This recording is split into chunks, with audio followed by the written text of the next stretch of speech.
My man, this whole thing started for you in California, ironically at Coachella. It was your first preseason back, comeback player of the year. You're going back now for the final. There's an aspect of it where I feel every team that you've played, it's always been the Red Bull are playing this. Do you think it's time people should start to put a little respect on the Red Bull name and that they're playing the Red Bull, not Red Bull playing the Galaxy?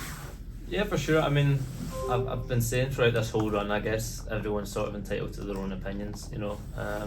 The regular season does say a lot, and the teams that we've played in this run had better regular seasons than us, so if that was the narrative, then that was the narrative, you know. We knew what the task was at hand, we knew what we needed to do, and I don't really like getting too caught up in that. If the narrative is that we're massive underdogs again, then we've just got to go and try and get the job done once again, and all that stuff's really sort of irrelevant. I think hopefully we've earned everyone's respect, and yeah, long may it continue. Next, we go to Joe Pintor. Lewis, on a personal note, you know, you come back from this injury, you work your way back up to leading this team in scoring, you get back into the Scottish national team, you're playing in the Euros, you make it to an MLS Cup final. Has this been, for you, maybe the best professional season you've ever had? Yeah, I mean, when you say all the things that you said there, that in terms of accomplishments, probably would be the one that I would that I'll look back on really, really fondly. I mean, there's a lot left to go. So well and good being the finalist, but it really counts for nothing if you don't win it. But of course, in terms of all the things around it with the injuries and the comeback, and then everything that's came this year is obviously something that I think even myself setting lofty ambitions all the time would maybe have been a little bit of a stretch if I said that this is how the year was going to go. So yeah, obviously loving it, and I think that this weekend will really be the deciding factor on that, where I rank it in my career so far. Next, we go to Mark Fishkin. Lewis, we've talked about confidence and the team playing with a tremendous amount of confidence. You've had 3 clean sheets on the road, handling an Orlando team playing at home. LA's lost only a single game this season. Does it matter to you where this game is being held, and how confident is the team and you this year? Yeah, I mean, I'm sure it matters. Of course, having home field advantage is always big, and we know we're going to go into their backyard, but it would have been special for it to be at Red Bull Arena for our fans, but that doesn't mean that it really changes what we need to do in the game. You know, we've been away basically every single round. Of course, we had the best of 3 series where we had 1 home playoff game, but for me, it doesn't really matter where it is. I mean, it's playoff football, like you just said, clean sheets. It's not regular season. These games are more cagey. You go 1-0 up like we have done, we defend a little bit deeper maybe, and we're relying on the guys at the back, and been massive performances. So I think that translates well sometimes in playing away from home, if you can get your nose out in front and try and upset, and then potentially use the crowd and use the anxiety in the stands to your benefit, which is something that I think we've done well. And then on the flip side, we know you're going to a hostile environment where you don't want to give them something to shout about too soon. So yeah, I don't think it really matters where the game is. Of course, we would have liked to win at home, but I'm not too picky. Next, we go to Mark. Lewis, can you talk a little bit about how much you embrace the local talent on your roster, the guys that are from this area?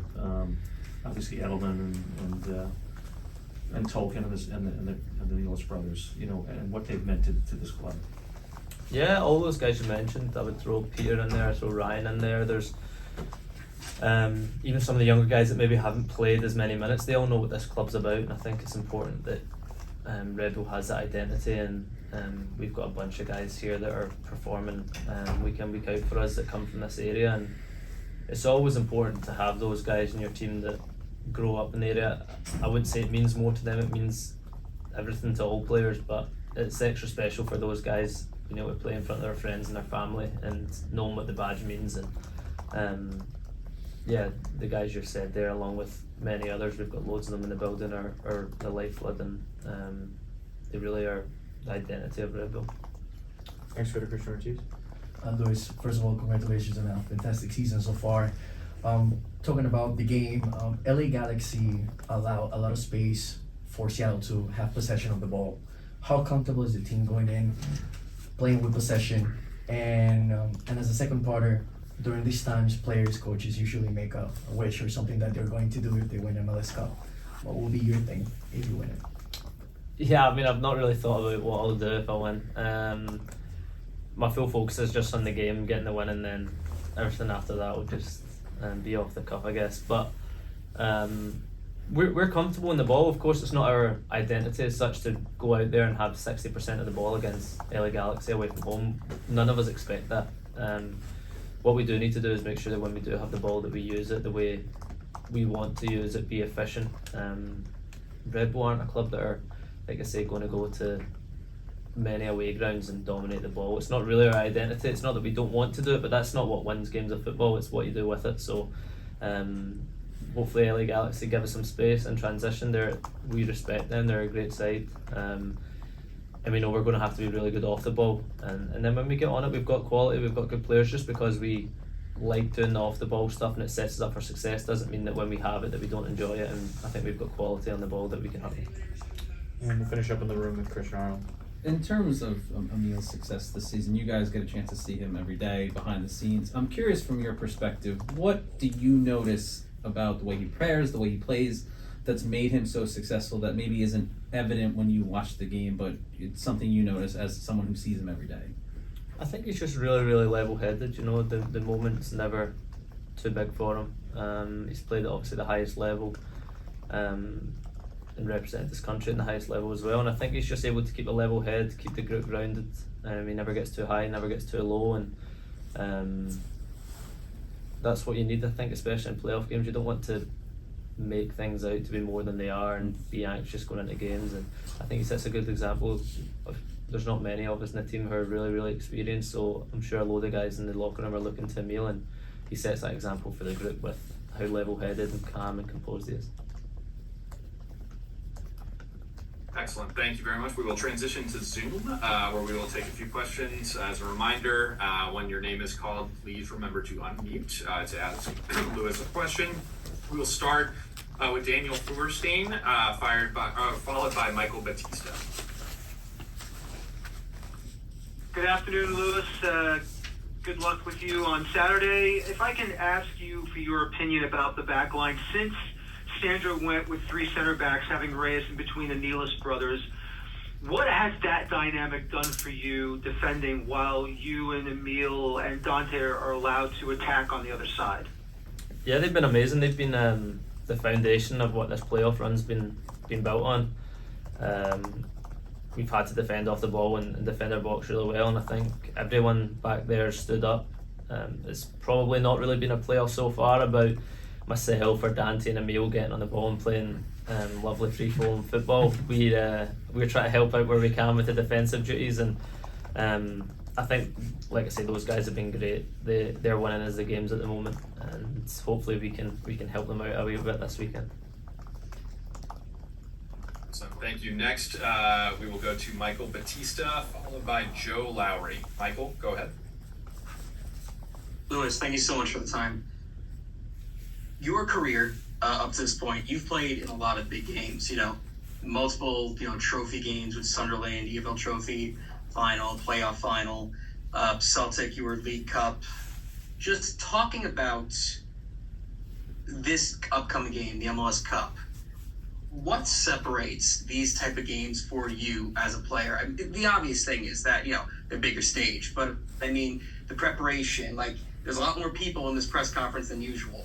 Just what's that like for you as a player, and how do you handle that? And what's it going to be like on Sunday? Where's it going to compare in your, litany, do you think? Yeah, I think I do a pretty good job of what I was saying about Emil there is trying to be pretty level-headed and consistent in my approach. Of course, I only really notice the weight of the game when you get there, and before the game you maybe just get a little bit more excited, I would say, and you can feel the atmosphere obviously is bigger. But as a player, I feel like as soon as the whistle goes, it's the same as any game. I never really feel that I'm playing in a big game as such. For me, I treat every single game the exact same. I try and play it as if it's my last one, and it's exciting. Of course, the build up this week will be really exciting because we know what we're playing. I'm not sitting here saying it is the same as every other game. I know what's at stake, but I think the best thing you can do is try and remain level-headed and just take everything in your stride, enjoy it, and treat it like any other game, and hopefully we've got something to celebrate afterwards.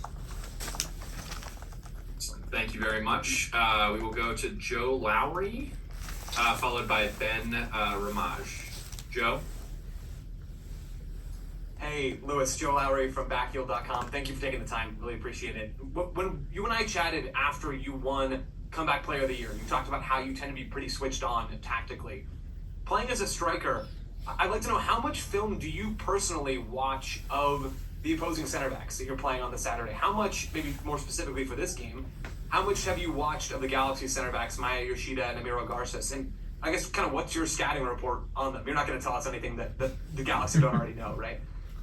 Yeah, honestly, I've not looked too much to specific opponents. It's not something that I'd really do too much of. It's more in team video, I'll maybe have a closer eye on the centre backs, but I try not to get too focused on the strengths and weaknesses of opponents, because I don't really like to go full in and put all my energy in an area where I might sit here and say, oh, I think I can run behind this guy 10 times this game, and then the opportunity never arises, and I've put all my focus during the week of going to do something that doesn't really come up. So I think the thing that I try and do is just make sure that I'm ready for all possibilities and all eventualities. Of course, I'll maybe at the start of the game, there's usually a 5 or 10 minute period where I'll try and suss out the centre backs, maybe what one I'll have more joy in the air against, what one I feel like I can maybe go in behind against.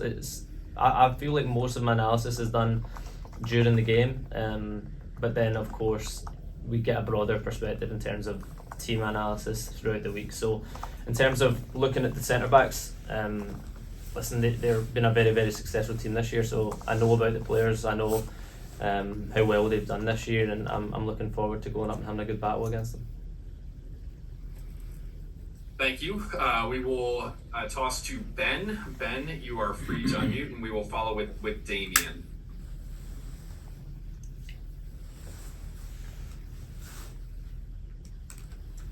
Ben, if you could unmute yourself. Hi, Lewis. I think that should be good now. Yeah. It's Ben here from a very wet and cold Glasgow. You're probably missing us too much at the moment.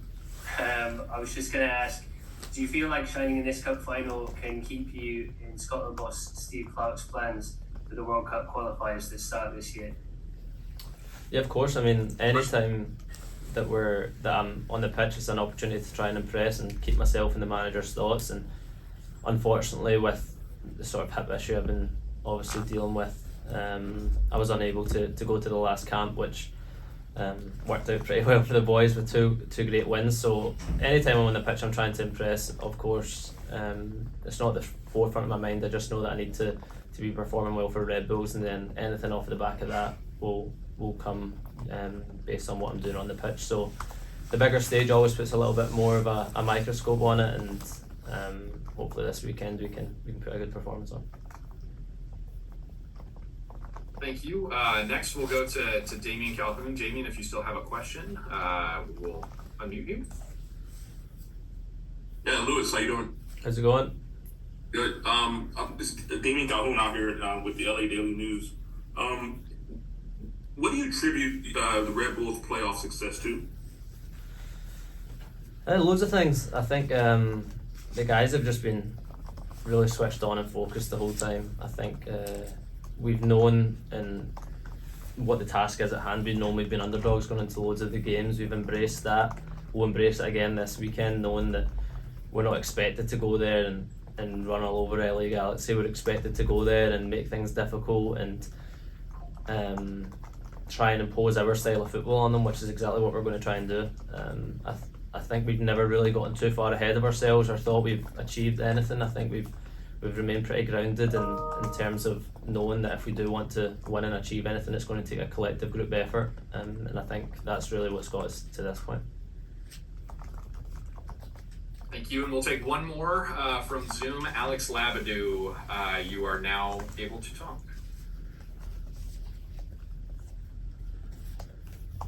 Hi, can everyone hear me okay? Yep. Quick question for you. I just wanted to get your thoughts on the Ricky Puig injury over the weekend.